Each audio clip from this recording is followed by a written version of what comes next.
कौमी आवाज़ के नाज़रीन खुश आमदीद।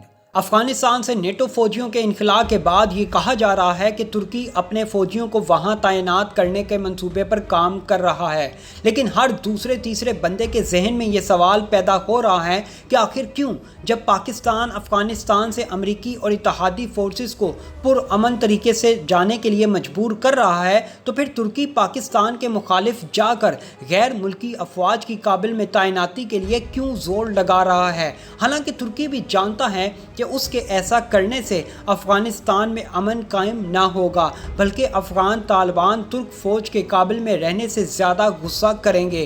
दोस्तों, आज की वीडियो में हम इस सवाल का जवाब देंगे कि क्या अफ़गानिस्तान में तुर्क फ़ौज की मौजूदगी से कशीदगी बढ़ेगी। सदर उर्दुगान अफ़गानिस्तान में तुर्की के किरदार पर क्यों ज़ोर दे रहे हैं, या फिर उर्दुगान तालिबान का साथ देने के लिए अमेरिका के साथ कोई डबल गेम खेल रहे हैं। दोस्तों, वीडियो की तफसील में आगे बढ़ने से कबल अगर आपने कौमी आवाज़ को अभी तक सब्सक्राइब नहीं किया तो इसे सब्सक्राइब और बेल आइकॉन पर क्लिक ज़रूर करें, क्योंकि ये मेरी और आपकी नहीं बल्कि पूरी कौम की आवाज़ है। दोस्तों, तुर्की के सदर रजब तैयब उर्दुगान वो शख्सियत हैं जिन्हें कई पाकिस्तानी इस्लामी दुनिया का मर्द मुजाहिद पुकारते हैं, लेकिन आज उर्दुगान के यही मद्दा उनसे खफा नज़र आते हैं। हत्ता के बात यहाँ तक पहुँच गई कि वो लोग जो उन्हें तुर्की के मकबूल ड्रामे उर्तुगुल गाजी के हीरो उर्तुगुल का लक़ब देते थे, आज उन्हें इसी ड्रामे के विलन और मंगोल कमांडर नौजान से तशबीह दे रहे हैं। तजियाकारों का कहना है कि तुर्की अफ़गानिस्तान में इस्तेहकाम और बैनुल अक़वामी मौजूदगी बरकरार रखने के लिए कलीदी अहमियत रखता है, जबकि उससे कबल तालिबान ये इंतबाह कर चुके हैं कि अगर तुर्की की फ़ौज गैर मुल्की फ़ोर्सेस के इनखला के बाद अफ़गानिस्तान में रही तो उसके खिलाफ दुश्मन के तौर पर जहाद किया जाएगा और इससे संगीन नताइज का सामना करना पड़ेगा। ताहम तुर्क सदर रजब तैयब उर्दुगान इस हफ्ते के दौरान अपने तबसरों और बयानात में इन धमकियों को ज़्यादा अहमियत देते दिखाई नहीं दिए। उन्होंने इस जानिब इशारा किया कि काबुल एयरपोर्ट की सिक्योरिटी से मुतल्लिक बातचीत जारी रहेगी। उर्दुगान ने कहा कि तुर्की ये देखने की कोशिश कर रहा है कि आया वजारत खारजा की सतह पर या उनकी अपनी सतह पर वो तालिबान के साथ किस किस्म के मुज़ाकरात कर सकते हैं, ये मुज़ाकरात कहाँ मुनक़िद हो सकते हैं। अनकरा तालिबान की मुखालफत में कमी के सिलसिले में अफ़गानिस्तान से अपने तारीखी रवाबित और नेटो के वाहिद नुमाया तौर पर मुस्लिम रुकन की अपनी हैसियत पर इन्हिसार कर रहा है। दोस्तों, यहाँ काबिल ज़िक्र बात यह है कि अफ़गानिस्तान में तैनात तकरीबन 500 फ़ौजियों पर मुश्तमिल तुर्क दस्ते ने तालिबान के साथ किसी फ़ौजी महाज अराई से गुरेज किया है। दोस्तों, ऐन मुमकिन है कि तुर्क सदर अपना असर व रसूख इस्तेमाल करते हुए तालिबान क़यादत से बातचीत करने में कामयाब हो जाएं और मुस्तक़बिल में अफ़गानिस्तान का राब्ता दुनिया के साथ बहाल रखने का वाहिद रास्ता भी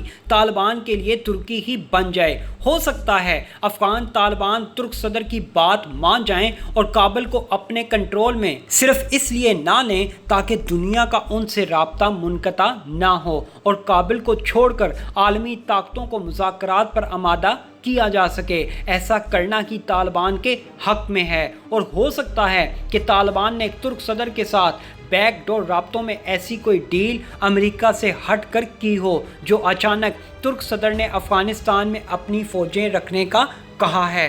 ताहम अनकरा में कायम फॉरेन अफेयर्स इंस्टीट्यूट के सरबराह हुसैन बाची ने, जो हाल ही में इलाके से वापस आए हैं, इंतबाह किया कि अनकरा अपनी हैसियत का अंदाज़ा लगाने में ज़्यादा खुशफहमी से काम ले रहा है, क्योंकि तालिबान तमाम गैर मुल्की फ़ोर्सेस को वहाँ से निकालने का पुख्ता अज़म रखते हैं। हुसैन बाची का कहना है कि एयरपोर्ट से मुतल्लिक तुर्की की किसी तरह की भी शमूलियत तुर्की की खारजा पॉलिसी के लिए तबाहकुन हो सकती है।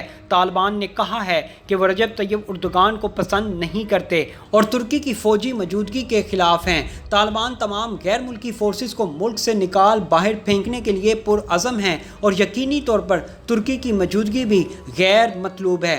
तुर्की काबुल एयरपोर्ट मिशन के सिलसिले में अपने करीबी इत्तेहादियों पाकिस्तान और कतर की तरफ देख रहा है, जिनके तालिबान के साथ गहरे मरासम हैं। लेकिन हुसैन बाची का कहना है अब जबकि ऐसा महसूस हो रहा है कि तालिबान इक़्तिदार हासिल करने के करीब हैं, पाकिस्तान और कतर की अहमियत ख़त्म हो जाती है। वो कहते हैं कि पाकिस्तान, कतर और तुर्की तालिबान की तरजीही फहरिस्त में नहीं हैं। हो सकता है कि वो रूस, चीन को अहमियत दें। तालिबान का कहना है कि पहले वो अपनी हुकूमत कायम करेंगे और उसके बाद बातचीत करेंगे। तुर्की के एक कॉलम निगार का कहना है कि अंकारा काबुल एयरपोर्ट मिशन को बाइडेन इंतजामिया के साथ अपने ताल्लुकात बेहतर बनाने का एक मौका समझते हैं और ये बात साबित करना चाहते हैं कि तुर्की अमेरिका के लिए अहम इत्तेहादी है जिसे नज़रअंदाज नहीं किया जा सकता। वो कहते हैं कि अगर तुर्की वहाँ अपनी फोर्सेस रखने पर इसरार करता है तो ये अमल खतरे से खाली नहीं होगा। अगर तुर्की तालिबान के हालिया बयान को तस्लीम कर लेता है तो वो उसके लिए शर्मिंदगी का बाइस बन सकता है, क्योंकि तुर्की के पास तालिबान पर दबाव डालने के लिए ज़्यादा कुछ मौजूद नहीं। इसलिए काबुल एयरपोर्ट के मुतालिक अमेरिका के साथ बातचीत से आखिरी लम्हात में पीछे हट जाने का रास्ता मौजूद है, लेकिन इससे अमेरिका के साथ तुर्की के दो तरफा ताल्लुकात मुतासिर हो सकते हैं। दोस्तों, इत्तलात के मुताबिक अफगानिस्तान में तुर्की का किरदार काबुल एयरपोर्ट के इंतज़ाम और सिक्योरिटी पर मरकूज रहेगा। ये वो एयरपोर्ट है जो अफगानिस्तान को बाकी दुनिया से जोड़ता है। न्यूज़ वेबसाइट खबर तुर्क की रिपोर्ट के मुताबिक अगर तालिबान काबुल एयरपोर्ट पर कंट्रोल हासिल कर लेते हैं तो कोई भी मुल्क या बैनुल अक़वामी तंजीम अफगानिस्तान में अपना नुमाइंदा नहीं रख सकेगी। यही वजह है कि अफगानिस्तान की तेज़ी से काबुल की तरफ बढ़ती पेशकदमी को देखते हुए अमेरिका और बरतानिया ने अपने शहरियों को अफगान सरजमीन छोड़ने का अल्टीमेटम दे दिया है। तुर्की के वजीर दिफा हलूसी अकार ने कहा था इस हवाई अड्डे को बरकरार और सरगर्म अमल रखने की ज़रूरत है। तमाम ममालिक ने ये बात कही है, अगर एयरपोर्ट बंद हो गया तो दूसरे ममालिक को यहाँ से अपने सिफारती मिशन हटाने पड़ेंगे और इस तरह अफगानिस्तान का राब्ता दुनिया से मुनक़ता हो जाएगा। वाज़ेह रहे कि पिछले चंद बरसों से तुर्की काबुल एयरपोर्ट की हिफाजत और ऑपरेशन में शामिल रहा है। तकरीबन 500 तुर्क फौजी अफगानिस्तान में तैनात हैं, लेकिन काबिल ज़िक्र बात यह है कि वो जंगी सरगर्मियों में शामिल नहीं रहे। ताहम वो नेटो मिशन के तहत अफगान सिक्योरिटी फोर्सेस को तरबियत देते रहे हैं। मुबस्सरीन का कहना है कि सदर उर्दुगान की हुकूमत के हामियों का कहना है कि तुर्की के अफगानिस्तान में क़याम से खित्ते में उसका असर व रसूख और आलमी वक़ार बढ़ेगा। हुकूमत की हामी न्यूज़ वेबसाइट स्टार के कॉलम निगार रसूल तोसन का कहना है कि तुर्की की जियोपॉलिटिकल पोजीशन ऐसी है कि वो अफगानिस्तान में अपनी मौजूदगी बरकरार रख सकता है। तुर्की एक उभरती हुई ताकत है और इसमें कोई शक नहीं कि ये एक इलाकाई ताकत भी है। तुर्की यहाँ रहकर अपनी ताकत बढ़ाएगा। तुर्की जिन वजूहात के सबब लीबिया, सोमालिया, कतर, आज़रबाईजान, शाम और इराक़ में मौजूद हैं, उन्हीं वजूहात के सबब उसे अफ़गानिस्तान में भी रहना चाहिए। अफ़गानिस्तान में इसकी मौजूदगी अहम है और मशरिक़ वुस्ता में उसके एजेंडे को मजबूत करती है। मुबस्सरीन का कहना है कि अफ़गानिस्तान तुर्की को आलमी सियासत में एक नए मकाम पर ले जाएगा। इससे ये इलाकाई ताकतों में से एक बन जाएगा। तुर्की वस्ती एशिया में रूस, चीन और इंडिया के ताल्लुकात में कायद के तौर पर उभरेगा। बाज़ तज्ज़ियाकार अफ़गानिस्तान के साथ तुर्की के तारीख़ी ताल्लुकात का हवाला भी देते हैं। दोस्तों, ऐसी मज़ीद मालूमाती वीडियोस देखने के लिए कौमी आवाज़ को सब्सक्राइब और बेल आइकॉन पर क्लिक ज़रूर करें, क्योंकि ये मेरी और आपकी नहीं बल्कि पूरी कौम की आवाज़ है।